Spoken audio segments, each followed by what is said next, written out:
जय श्री कृष्णा। दोस्तों, हाजिर है एक बार फिर कहानी छोटी सीख बड़ी का उद्देश्य लेकर। दोस्तों, बड़ी ही खूबसूरत बात कही है किसी ने कि दुनिया पर रखा भरोसा एक ना एक दिन डगमगा जाएगा। रख भरोसा उस प्रभु पर जो तूफानों में भी तेरी नया पार लगाएगा। दोस्तों, आज की कहानी है एक नगर की जहां एक कंजूस सेठ रहते थे। एक दिन किसी कारणवश उन्होंने अपनी दुकान पर अपने बेटे को बैठाया और बोले कि किसी को भी बिना पैसे लिए कोई भी सामान मत देना, मैं काम निपटा कर तुरंत आता हूँ। इतने में एक भिक्षु आए जिनका यह नियम था कि वो अपने एक समय की भोज्य सामग्री अलग अलग जगह से लेते थे।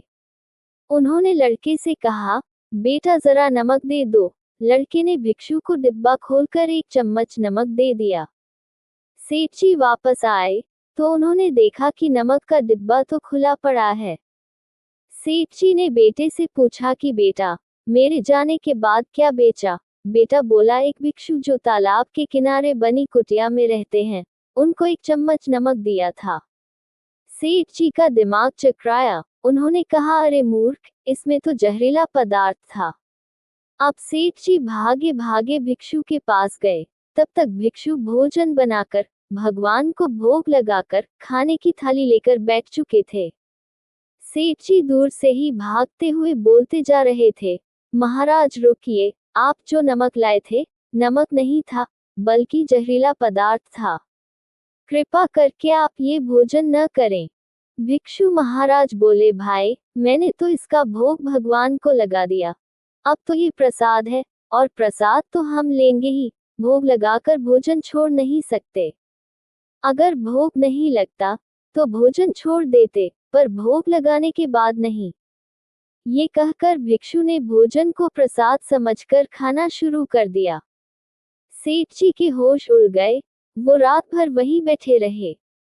सेठ जी को रह रहकर ये चिंता सता रही थी कि अगर भिक्षु को कुछ हो गया तो पूरे नगर में बड़ी बदनामी होगी।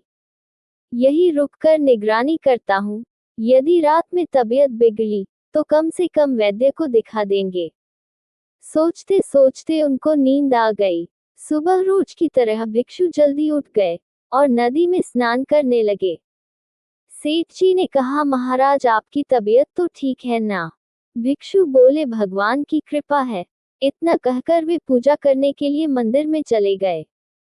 जैसे ही भिक्षु महाराज ने मंदिर का द्वार खोला तो देखा कि भगवान के श्री विग्रह के दो भाग हो गए हैं और शरीर काला पड़ गया है। ये देखते ही सेठ जी को सब समझ आ गया कि भक्त के अटल विश्वास को देखकर भगवान ने भोजन का जहर भोग के रूप में स्वयं ग्रहण कर लिया और भक्त को प्रसाद ग्रहण कराया। इसके बाद सेठ जी ने तुरंत घर जाकर बेटे को दुकान सौंप दी और स्वयं भिक्षु महाराज की शरण में आकर भगवान की भक्ति करने लगे। दोस्तों, ये छोटी सी कहानी सिखाती है कि प्रभु पर आंख बंद करके किया गया भरोसा हमारी जीवन रूपी नया को पार लगा देता है। दोस्तों, कहानी अच्छी लगी हो तो वीडियो को लाइक, शेयर और कमेंट में जय श्री कृष्णा जरूर लिखें और हमारे चैनल को सब्सक्राइब अवश्य कीजिएगा। धन्यवाद। जय श्री कृष्णा। हरि हर।